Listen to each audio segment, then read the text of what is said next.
dirty, or they mingle. There's this huge rift in our society that is being exacerbated deliberately by this divide, right? You're good. You're a good citizen if you're vaccinated, and then go ahead and shun those people who are not.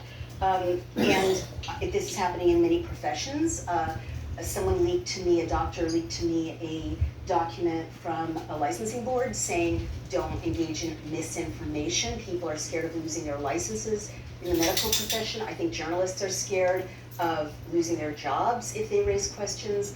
And this is exactly, by the way, what the National Socialists did. They created an atmosphere of such fear that if people just raised questions the way Nicki Minaj did, there was so much blowback, so much professional loss, so much targeting and smearing. The people who were othered were so visibly othered that other people just aligned. Like, even if they didn't believe in National Socialism, they're like, okay, I'm gonna just keep my head down and, go with it.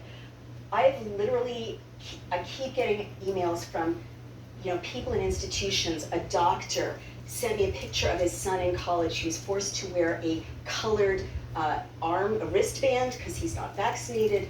Nurses say they're forced to wear colored labels identifying them. And someone actually sent me a photograph outside her very sick father-in-law's door in a hospital of a yellow star. I am not kidding. It wasn't the Star of David, but it was a symbol of unvaccinated. And this is happening all over the country, and it's happening all over the West. And having read history, it's absolutely terrifying, but what is going to happen to us is what is happening unless we join together as Americans and say, this is not how we do things. I am not going to, those brave restaurateurs in New York are saying, we will not discriminate against anyone, race, gender, sexual orientation, medical status. We are not going to discriminate.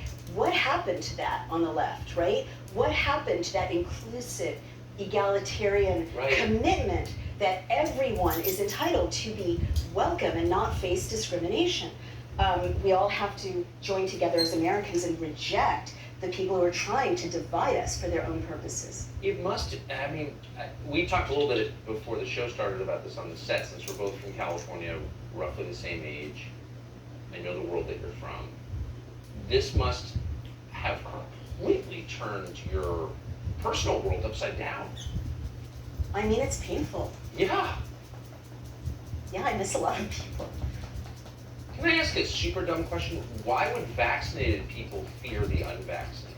It doesn't That make is sense. so much not a dumb question, Mr. Carlson. That is the essential question, because of the many mythologies that are being promoted right now that are not based in science. This is the central one.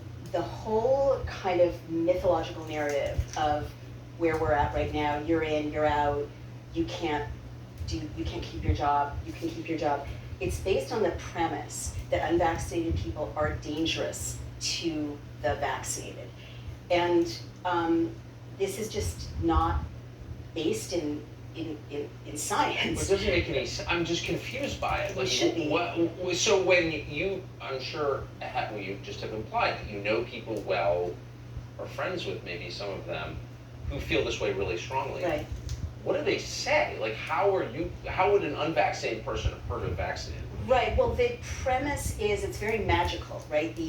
There's, presumably asymptomatic infection, you don't know you're symptomatic or not, and then you infect other people, and somehow the belief system is vaccinated people can't do that.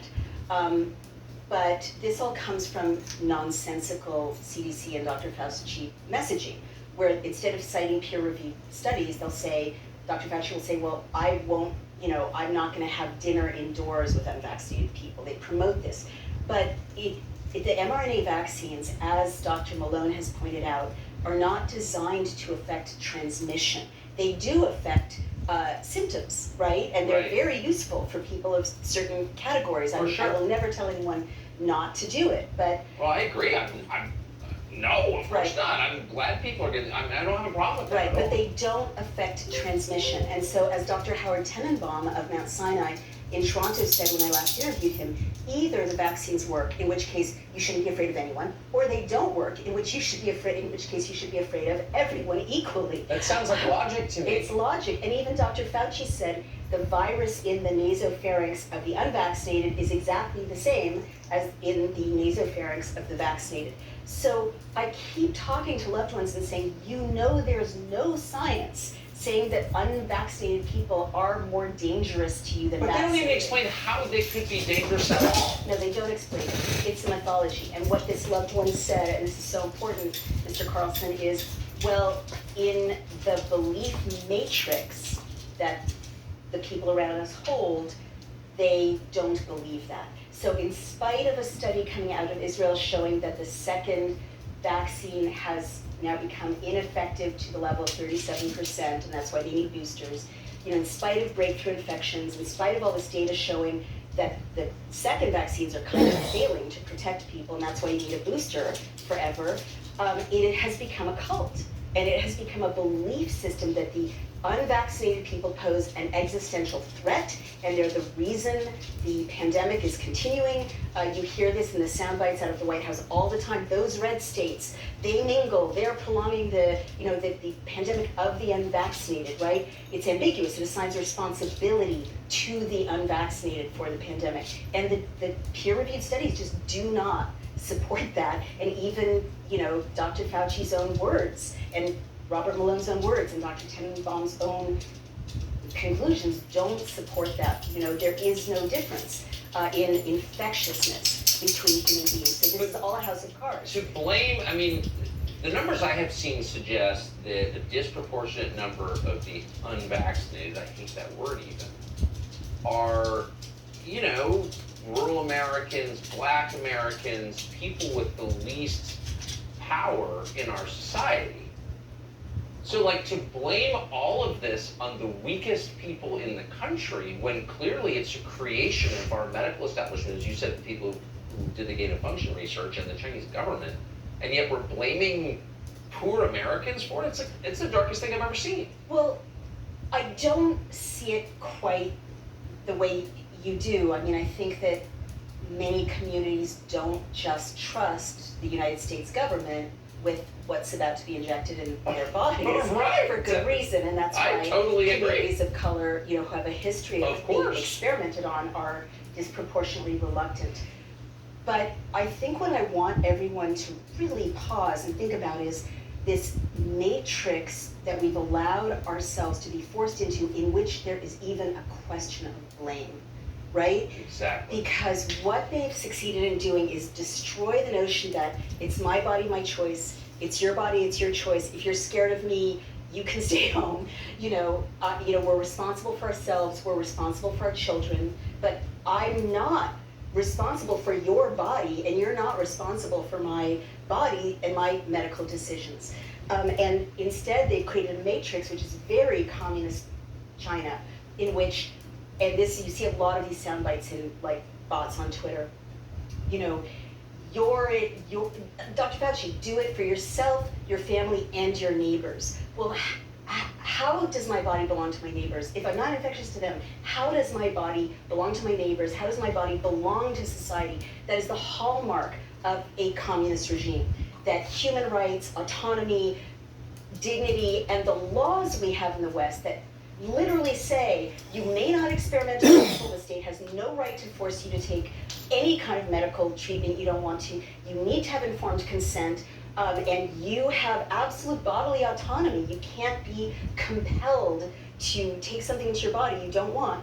That is gone, and they've deconstructed it. And so now it's all about, what are the infection rates? Who's to blame? Are the red states to blame? Are the bikers to blame? Instead, we should be going back to American values in which we are responsible for ourselves. Sometimes there are medical crises, typhus, cholera, AIDS, polio, but we don't moralize it. We just get through it, and everyone keeps Right, the so laws you're and their from San rights intact. Francisco, you went to the famous Lowell High School in San Francisco, you're very much a product of that city, wonderful city, and which was the epicenter of the AIDS epidemic in 81, 82, 83, and, 40 years.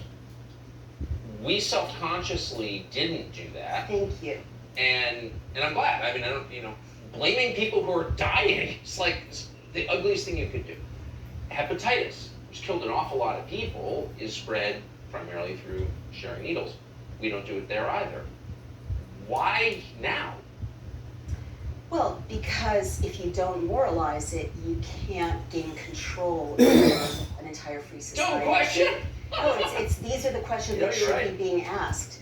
And I think the AIDS crisis, the HIV crisis, is a perfect model of how different the expectations are now, because I remember that time well. I was, a young woman in a city, and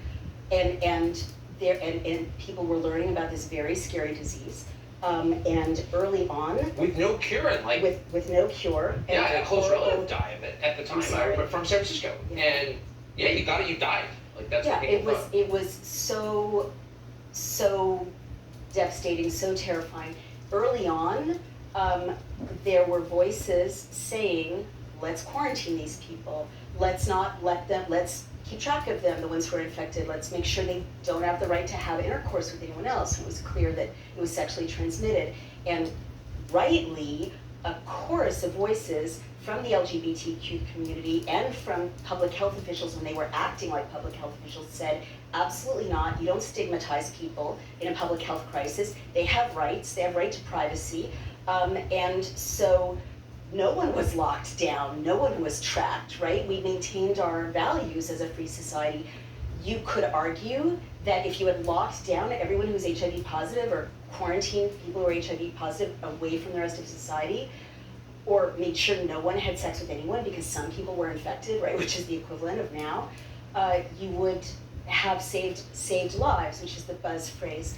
But you would have, no one who cared about that community, who led that community, who championed those people suffering, wanted that to happen because they understood that that would destroy the rights and the lives of people who needed to make their own choices. And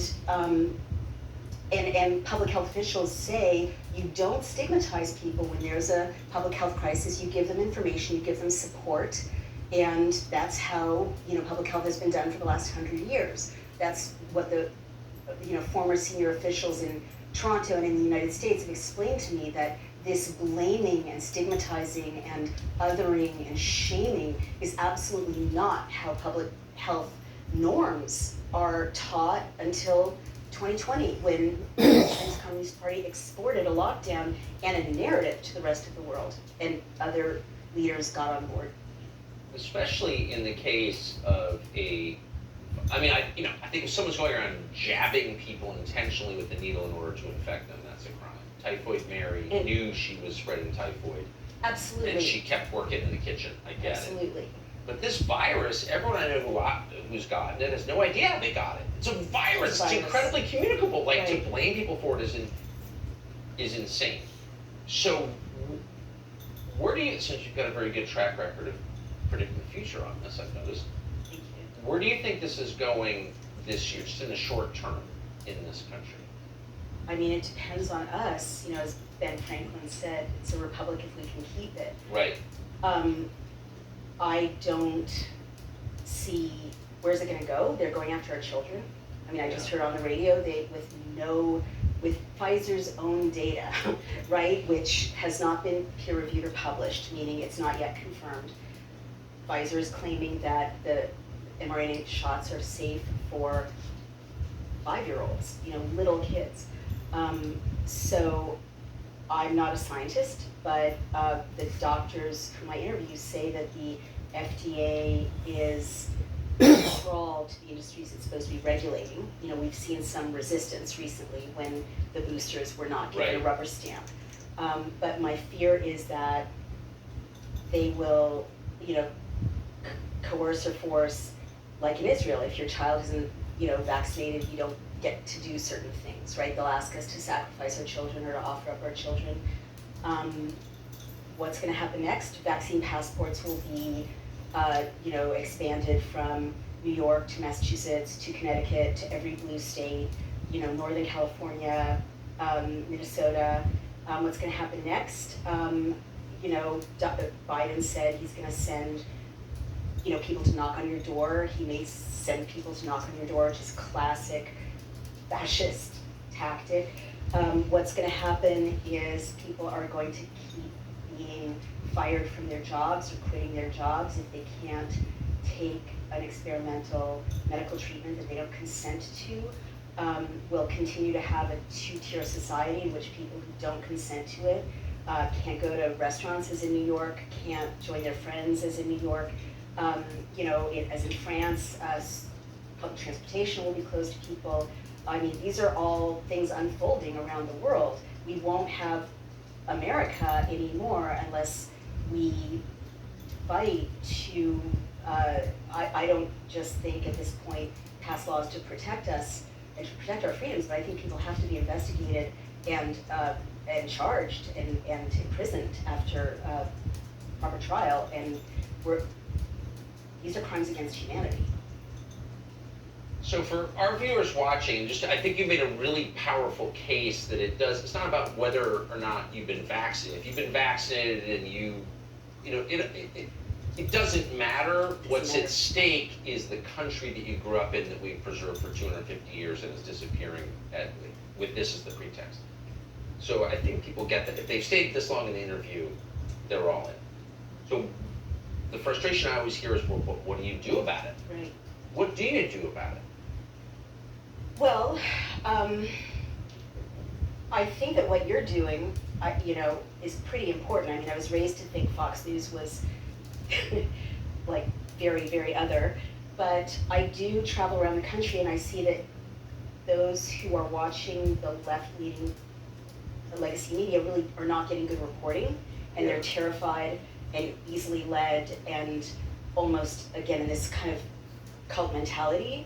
I'm not saying other news outlets are perfect, but when I go through red states that are more free, people are more able to question and take action. They're less enthralled. So I think the first thing is Americans need to come together, listen to each other, and talk to each other, go outside the legacy media, left and right, and do their own research, as Nicki Minaj said. But much more urgently, I mean, people are saying no, and that is our only hope at this late stage. In Australia, they shut down a highway. In France, 120,000 people marched. They're marching every weekend. In New York, there were thousands of people marching for medical freedom. I have been part of something called Walkout Week, which Children's Health Defense started, where you keep your child home from school. The first week of school, you say, no, I'm not gonna go along with this. At this late stage in a coup, basically, truckers, I mean, they're so important. They're starting to walk off the job or refuse to do it if they're mandated. And I think people have to understand this is not business as usual in America. And we have to not comply. We have to elect people, left or right, who are willing to make freedom and restoring the Constitution the paramount thing. Yes. Everything else can wait. Yes, that's right. We have to unite across left and right to get that done. Amen. Because that is the only way. We can argue about, green energy or No, I abortion strongly, after the that's why I was Constitution. excited for this interview, because I strongly agree with you.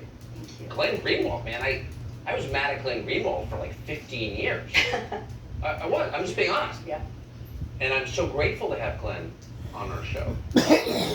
Well, right now, left and right are being demonized to each other. Right, exactly. And people rarely have a chance to come together, but the hour is very, very late. You have to support your state legislators who are passing these laws to protect you. And, honestly, I would say, Dr. Fauci has to be investigated, as I said earlier, before everyone knew that the Wuhan lab was actually something to look at. I said on your show early in the spring, he doesn't work for us. We need to investigate him. And,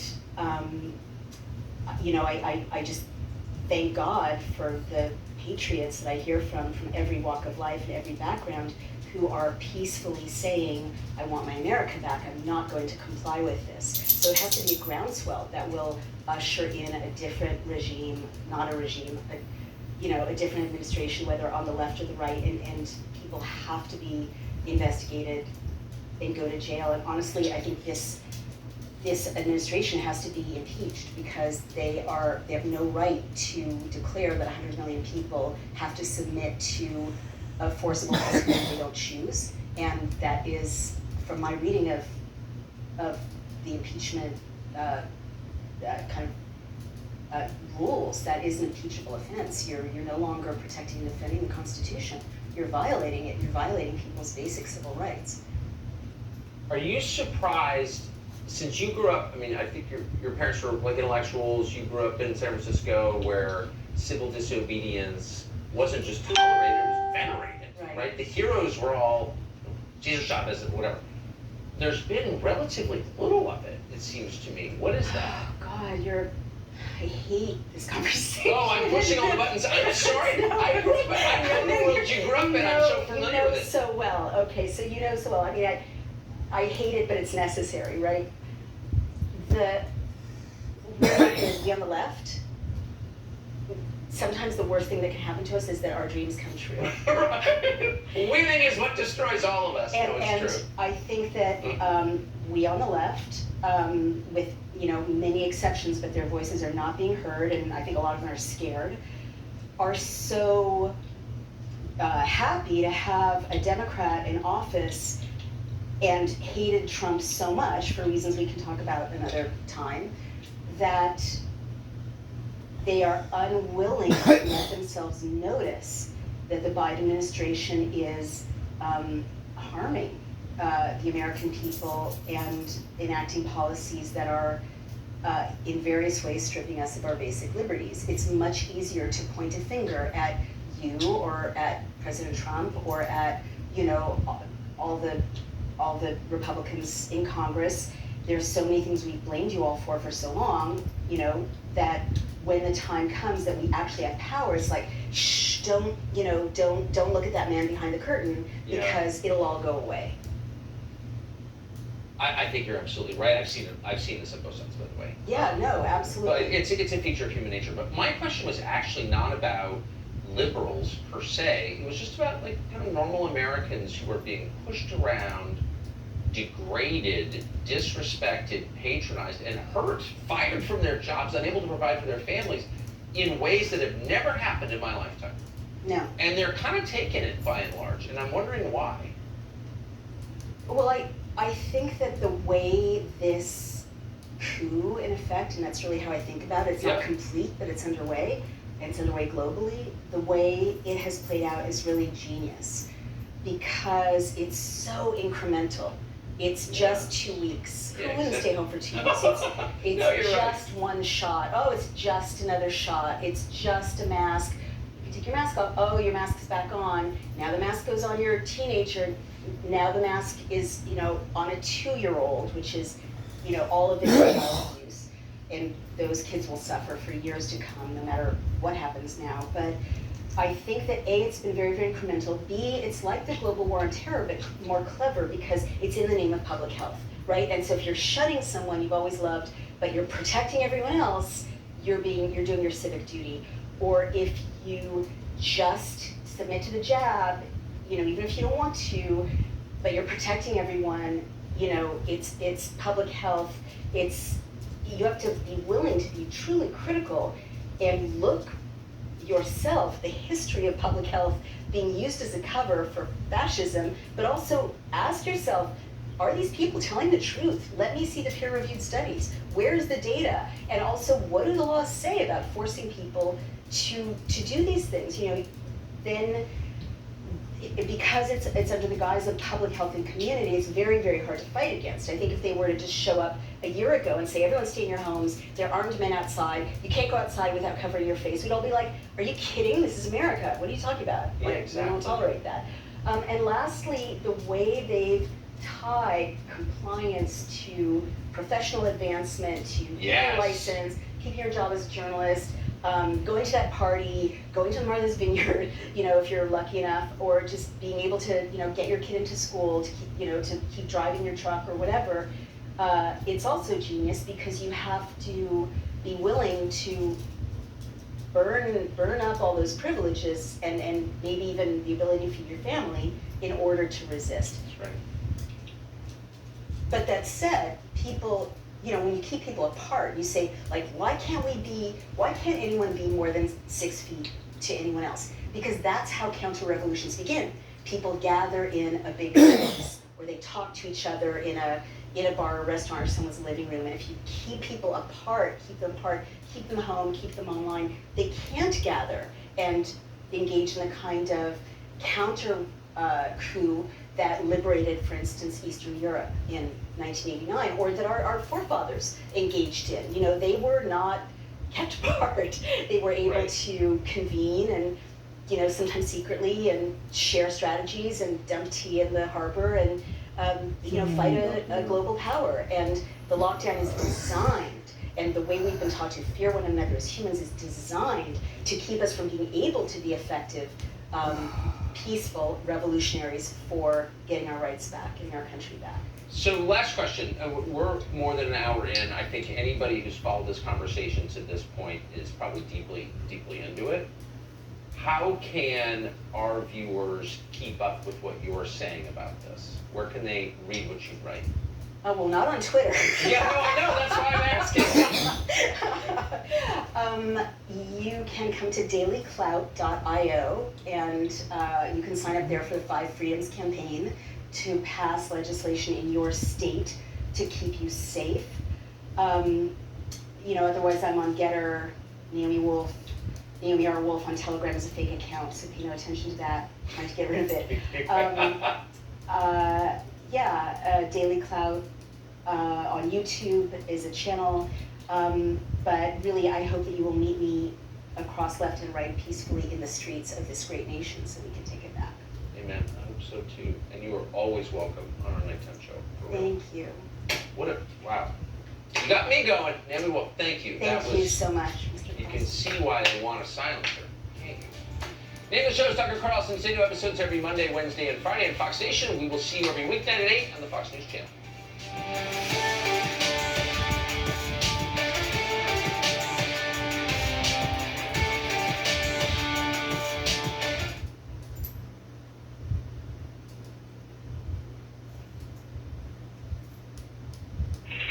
I just kept running and hurtling bodies. There was so much screaming.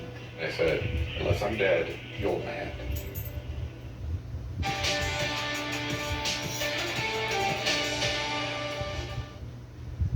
Welcome to Tucker Carlson Today. Over the last year, we have seen huge spikes in crime in cities across the country that followed rioting and looting for months. Why is this happening? Well, because the police in many places are in retreat. We've been told police are racist, police departments must be abolished. Heather McDonald has been studying, as a scholar, these topics for decades. Policing, so-called diversity, they've all come to a head in the last year, and she is perfectly positioned to assess them and trends currently in progress. Heather McDonald is a fellow at the Manhattan Institute.